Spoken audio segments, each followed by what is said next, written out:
Hello everyone, I hope you're all doing great today. Make sure you check out my Instagram at Joe the Insomniac and the podcast in the description below.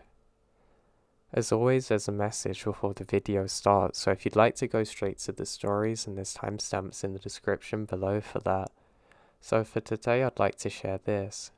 I believe that for dealing with mental health issues, exercise is really one of the best things you can do to stay on top of your mind. Understand that we can't always do exercise, and if you're injured or something, I think it's very important to keep your mind occupied with other things. It could be playing an instrument or reading, but no, it's very important to do these things and have the balance in and do things you enjoy. I think sometimes we can forget that and put too much pressure on ourselves to just work and work and work, but life's all about balance, and I find to have a healthy mind, you have to have a balanced life in that way. So just keep that in mind, I think. Hope you're all doing great and take care. I'll speak to you all soon. This happened when I was growing up, around 2004 or 5, when I was about 13 years old. It took place in a rural area, a good way outside of the town of Uvalde, Texas. The town itself was really small back then and didn't really look much. It was just one of those towns that's on the way to nowhere important, I guess. My father knew somebody who owned a deer lease that was about 1,000 acres down outside of the area and was complaining about a ton of hogs that were tearing up the land. Being open season on hogs in the south, my dad thought that he would surprise me that summer and take me down for a while, and we're gonna go hunting for them. Not only did this actually help him with networking for his job, but it also gave us some great time together.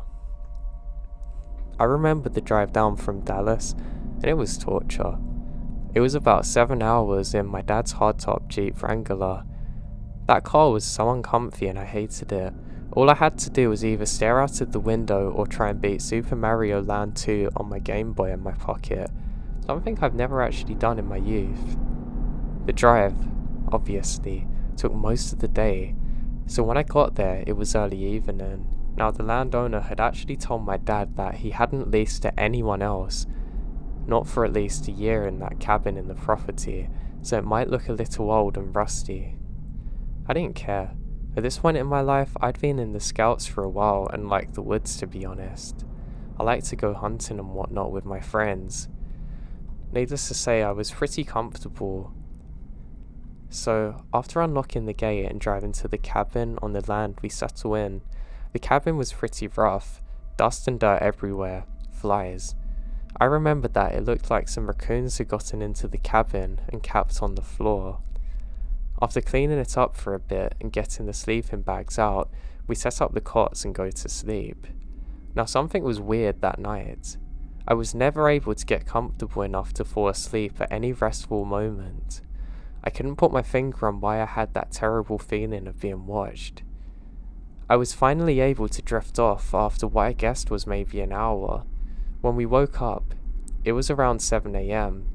We decided to scout the area and look for tracks and signs of hogs. We want to find a good place to set up a blind.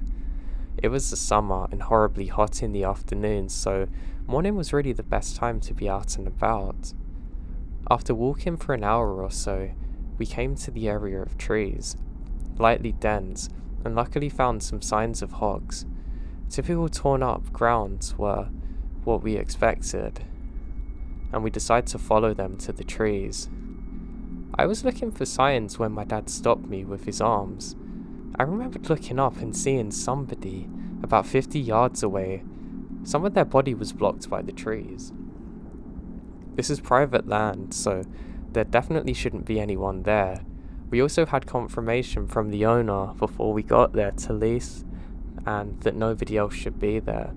Not to mention that the gate was locked up. The person was wearing some bright coloured red jacket. We walked slowly towards them. My dad called out something like, "Hey, we're hunters, this is private land." But the person doesn't move at all. Dead still. We're about 30 yards away and could see that he was turned away, but he has something in his pocket. Weird thing was, this person's in a ski jacket and ski pants, and this is Texas in the summer, so it's probably 100 out by then. My dad called out again, no reaction. He told me to stay behind him and then snapped the clip to his side pistol. We approached the person's right side and my dad told me to stay put for about 20 yards. I stayed and crouched down, watched him circle around from the front, and he's talking to the man. My dad finally passes the man and looks up with a really strange look. It's a mannequin. What? I walked over to it while my dad was standing there staring. As I got closer, one thing stood out the most. The clothes it's wearing were brand new. No dust, sap, bird droppings, nothing. It looked as though somebody just put it there. After that moment I looked at my dad and saw him getting worried. Almost immediately I felt that feeling again, like we're being watched, and my dad does too. I want to start crying. I remembered how scared I felt. My dad whispers to me, "We're leaving right now." He grabbed my hand and drew his pistol. He scanned the whole area on the way back while I was trying to get hold of my panicked tears. We got back as quick as we could. I was terrified, so it felt like an eternity, but it was probably about an hour. After returning, we packed up and beat feet. We drove back home that day and didn't talk much on the way back. I remembered after we left, my dad called his buddy, the owner of the land. He was confused. He said that he would go check it out next week when he was in the area. He also said that he had never had the issue before with people actually being there. My dad normally isn't a paranoid man, but being young and the least possibility of somebody actually being there doesn't make sense. He decided to be cautious and just get out of there. After we got back, we never actually spoke about it, and my dad didn't really sleep for weeks after that. It turns out that a week later, my dad actually got a call from the guy who owned the land, and somebody went there to check it out, but they couldn't find a trace of anyone, or a mannequin or anything. The story still makes the hair on the back of my neck stand up. Not just the fact it was there, but the fact that somebody actually got rid of it again.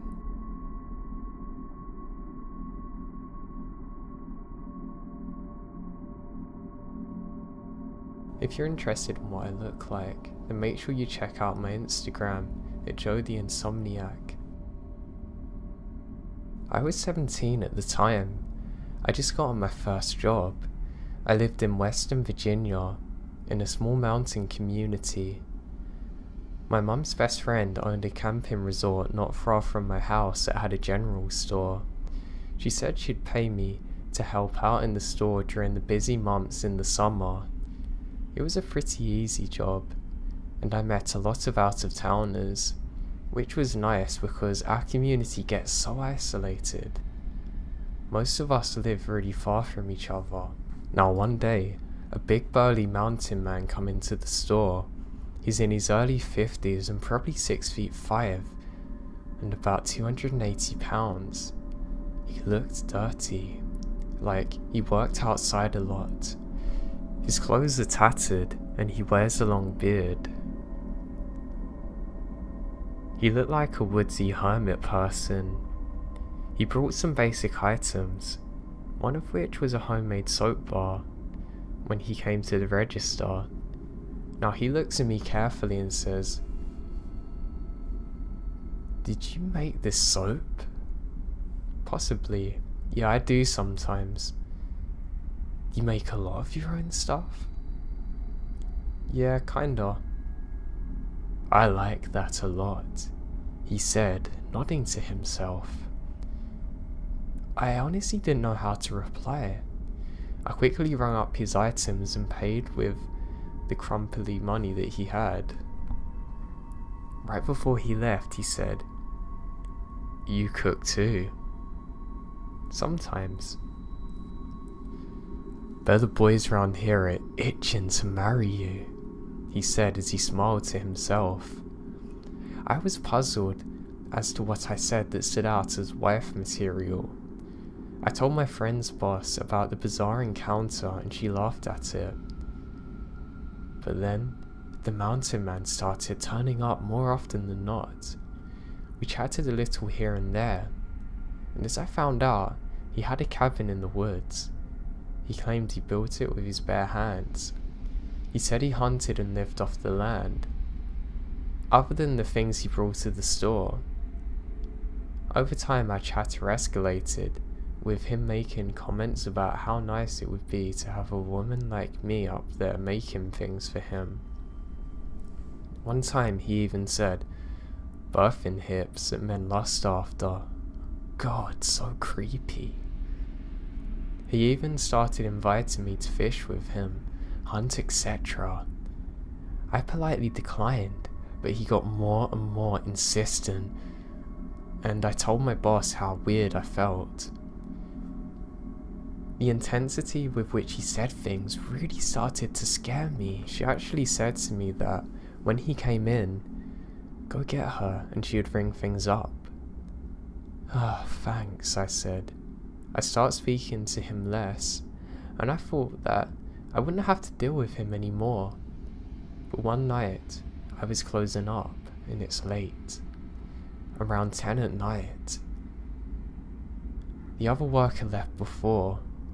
I was by myself. The only two cars in the front of the store were an old blue pickup and mine. I was immediately alarmed because I knew the mountain man drove one, but I didn't see him in the parking lot, just his car, so maybe, just maybe it's okay. So I quickly walk up to my car and check the back seat before I start her up. But that very moment I turn the ignition, I got nothing but shudders. And my car won't start. It's weird that I had a weird feeling as I was doing so and the car didn't start. Of all nights, why is this happening now? I remembered asking myself angrily, just as I was reaching for my phone to call for help. There's a loud pounding on the driver's side window. I'm shocked that I don't wet myself. I don't even want to look, because I know it's him, but I did. And my suspicions are confirmed. He has a huge grin on his face, showing me his teeth which are missing. I need some help. He said loudly through the window. I shook my head furiously. My dad's on the way, I said, hoping to scare him off. I hadn't spoken to my dad in years. A smile comes across his face. No he's not. Open the door. The hairs on the back of my neck stood up straight. Did he know I was bluffing? No, I said firmly, leave me alone. Suddenly he's angry. He pulled the handle hard, but I locked the door first. He kept furiously pulling the handle and started pounding on the window. Leave now or I'm calling the cops, I screamed. He doesn't get the message, so I pulled out my phone and called 911. I must have sounded hysterical to the dispatcher. I knew she could hear him pounding. She said that they would have an officer out there ASAP, but that could be a while out here. The cops are here, leave now, I screamed at Mountain Man, who didn't seem to let anything deter him. But after a moment or few, he stopped. He suddenly walks back to his truck and I watched him go. Hopefully he leaves me. But then, he started walking back towards me with a crowbar in his hand. No! Get away from me! I screamed. He started swinging at the driver's side window with the crowbar. I ducked down into the passenger seat of the floor and covered my head for dear life. I hear the sickening crack of the window. I know I'm seconds away from death now, but not for long. I heard a male voice shouting, telling him to get away from the car. I see two men approaching, one with a shotgun. I instantly recognize them as people camping nearby. I breathe a sigh of relief and get out of the car, telling them the police are coming. I thank them profusely and wait for the police. Surprisingly, Mountain Man didn't make a move. The cops appeared quickly after, so he didn't have much of a chance. They took him away, and I gave my statement. I was pretty shaken up thereafter. After a few weeks, I finally got the scoop on the man. Apparently, he had a history of mental illness and had been in and out of institutions. He had really been living in an old cabin in the woods where he didn't take meds. My cousin Luke is a cop, and later told me more about the case. The police did a search of the cabin to see if there's anything interesting. Apparently, he kept a journal on me, how he wanted me to be his wife. He mentioned my name a lot, and Luke said there's lots of weird things he didn't want to share with me about what he saw, but tried putting them simply by saying that he had a detailed plan of how to abduct me, starting with sabotaging my car engine to get me into a vulnerable position. When Luke told me that, I burst into tears, thinking just how horribly things could have went that night. Thankfully, he's been put back into a state institution. With any luck, he'll get the help he needs.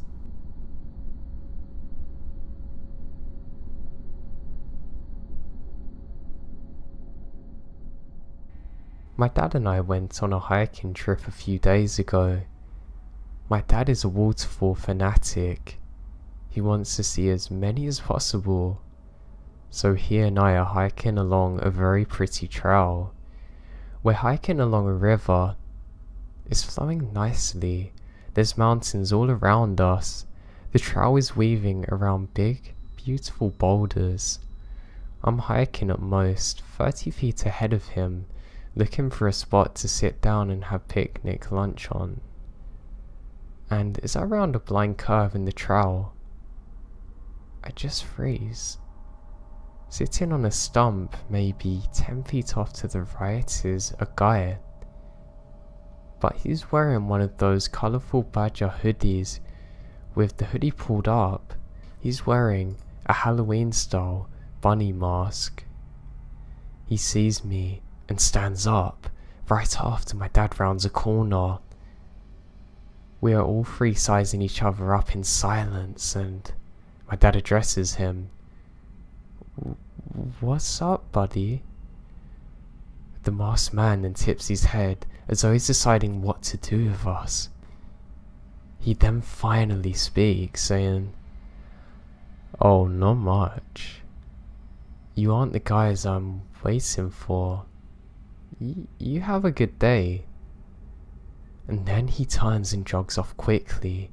Strapped on his lower back is a large hunting knife and a pistol. We lose sight of him pretty quick. We hadn't seen a soul on the trail all day, and we'd been there for almost 4 hours.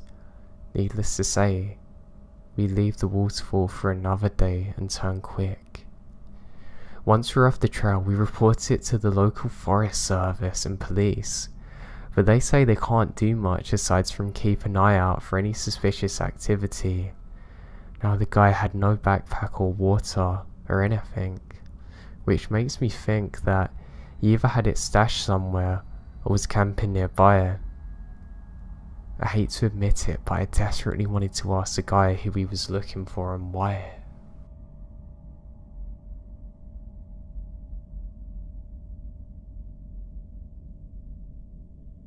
Let me start by saying that I love camping. Anytime my friends and I come home from college, we loaded up our cooler with beer, grab some gear and go screw around outside. Unfortunately, when I was actually at school, none of my sorority sisters or friends ever wanted to go with me, so I often suffer withdrawals from camping. One day, the weather was way too nice to waste, so I grabbed my gear, hopped in my car I borrowed from a buddy and drove to a spot that's secluded yet within safety of civilization if I need to get help. Camping also creeps me out though, but that feeling is always outweighed by the joy of it. So I make a little camp and a fire going. I hadn't brought all that much, but I'm enjoying myself reading and looking around the area, that sort of thing. I got the feeling that I'm being watched and stopped dead in my tracks. I hear a twig crunch over to my right, but see a doe vault from 100 feet or so in front of me. I laughed at myself and went back to camping. I just kept freaking myself out though, hearing sounds just outside of the ring of light cast by the fire. I always get inside my head, so I shrugged it off and kept whistling and just enjoying myself. Around 1, I decided to get into my tent and snuff out the lantern. I've been slamming beers in the most unladylike fashion and smoking cheap cigars until I passed out. It's around 2 AM. I hear footsteps. They sound pretty light and sort of timid. I think to myself that it's a deer or some animal, maybe a raccoon, but I'm on guard. About 30 minutes of sleeping with one eye open later, and I hear a rubbing sound and the tent fabric being pushed in a bit. I don't know what to do. I'm paralyzed with fear. I desperately wanted to go and get the knife and stab this person, but I think maybe it's one of my buddies messing with me. Suddenly, it stopped. I was starting to feel more secure because daylight's coming in about 2 or 3 hours, but I'm sure as hell not gonna sleep. All of a sudden, it's about 4 o'clock.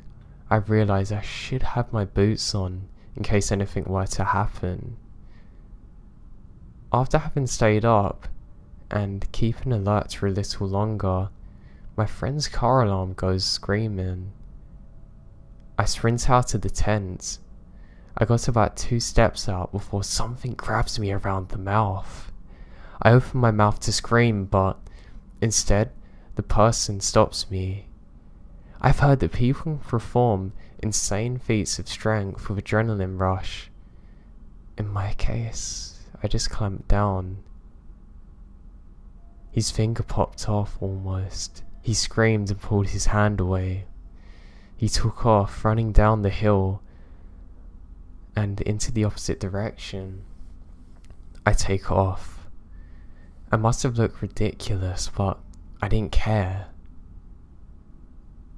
I quickly make it into the car and speed it out of there, calling up my friends, telling them what's happened and the police, and get some real clothing. When the cops get there, they checked it out. The cops went out with a light. They brought me back some of my things that I left there. But what made me most scared is that right next to the tent was a gas can, and lighter fluid had been poured around my tent. The kicker is, they never caught the guy. So somewhere out there is some crazy guy that's looking to make fires in tents with people in them.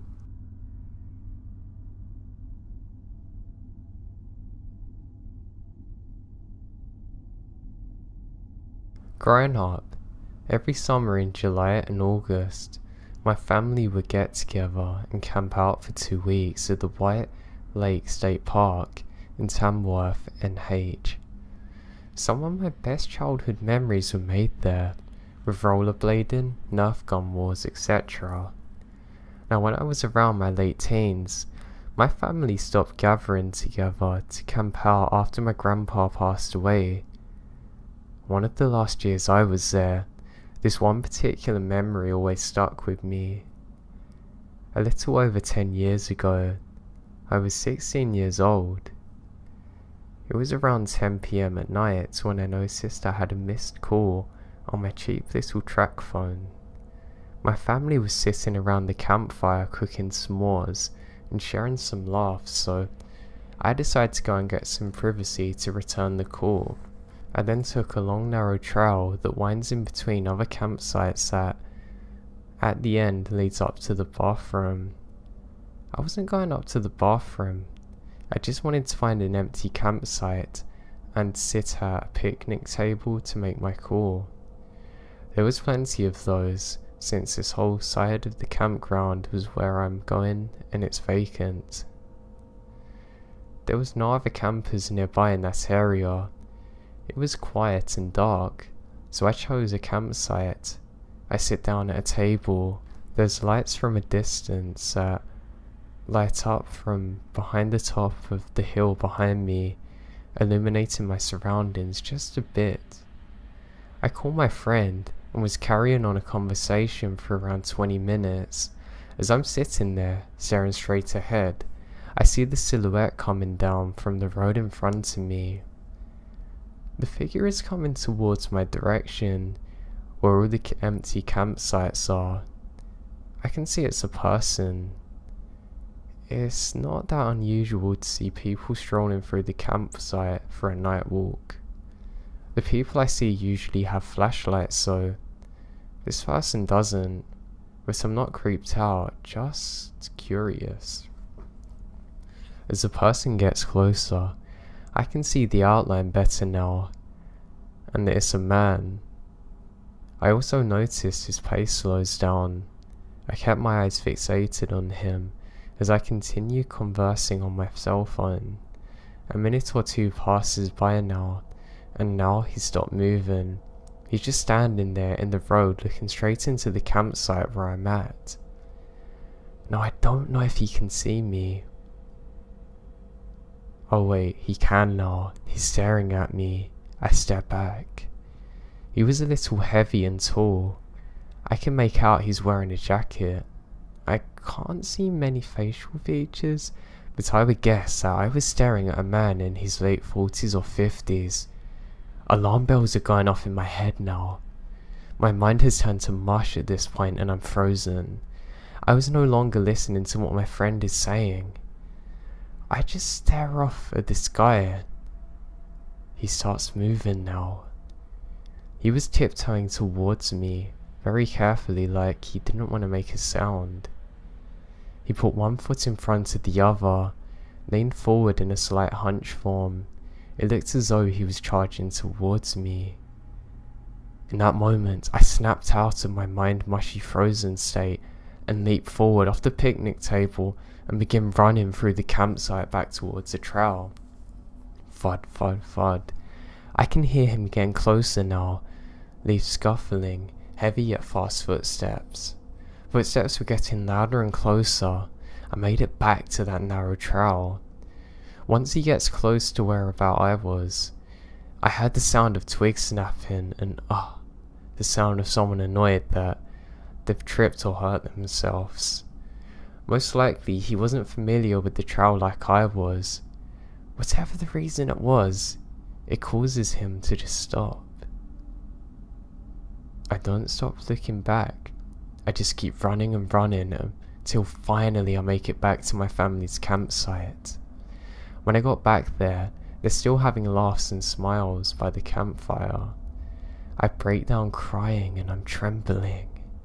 I explain what happened, and my aunt woke up and said, "Oh God." He probably thought that he was someone he knew and was doing it as a joke, dismissing me. My cousin saying, "Yeah, he probably stopped running after he realised he didn't know you, idiot."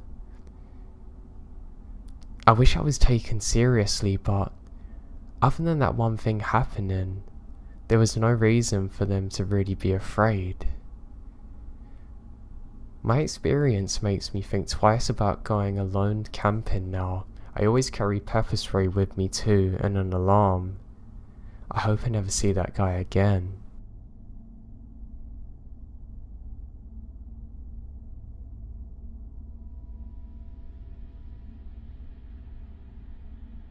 Now, while I was growing up, my family would visit the same lake every year for every summer weekend. As we got older, we would visit a large rock we called the Cliffs and jump off it. The rock's only about 15 feet tall at the highest point. For the water, that's really deep. When we got older, we would jump in and try and touch the bottom, but we never could. When my brother and I were in our teens, we took our kayaks to the cliff's edge to jump on our own. We jump off several times. We then find a nice cold spot at the very top of the cliffs and chill there for a bit. As we're sitting there, we notice a white shape in the water, floating towards the surface. It's the letter H. Eventually, it sank back into the water and we lose sight.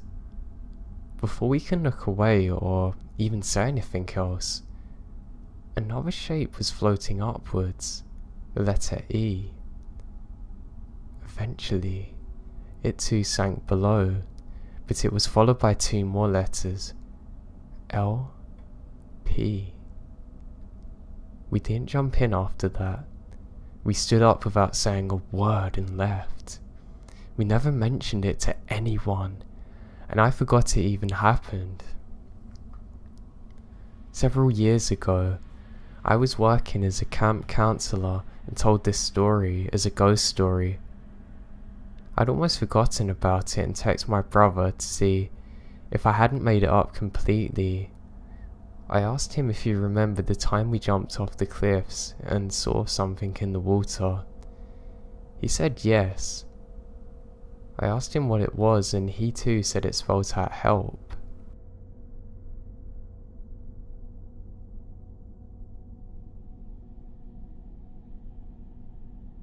One of my friends always has these get-rich-quick schemes or shady ways of making money on the side. Now in one of his more brilliant moves, he decides that he's going to rent a house out near the country line to host illegal poker games in. Yep. Anyway, on this property is probably 4 or 5 acres with this tiny rundown church about 1,000 yards away on the side, and there's a redneck guy who lives on the side in a trailer probably a quarter of a mile or so down the road. However, the property backs up to the woods, and since it's always cheaper than the range, and I and a third friend ask our renter friend if we can go shoot some guns on the property. He obliges us, and we head out there on a Saturday afternoon and find a nice berm at the tree line to shoot into. Now we're just shooting paper targets with pistols, so we're not that far back, and don't need that much room to do so.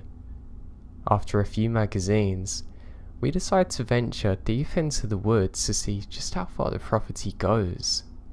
Now we get down to the bottom of the hill and see fluorescent ribbons that the server ties to the trees to mark property lines. We realise that the property is way bigger than we ever thought before. We're already 200 yards into the woods now. Now just as we're remarking how big it is, we see a dead animal about 10 yards away from the property line. Walking up to examine it, we see that it's a goat that's had its head cut off, clearly done by a human. Then we see a severed goat head a little further away. Now the really creepy part to this is that it's not the same goat. There's two separate ones, and clearly due to the decay, it's been multiple days apart. Now if we weren't armed it would have been way scarier, but it's still creepy because I fear humans more than anything in the woods now. Now I say this was out in the country, but it's in South Carolina, so there's really not crazy expanses of wilderness being an East Coast state that's pretty much all settled by people. The thing that gets me now is that there was a serial killer caught not too long ago around the time we were there, and apparently he started on animals too.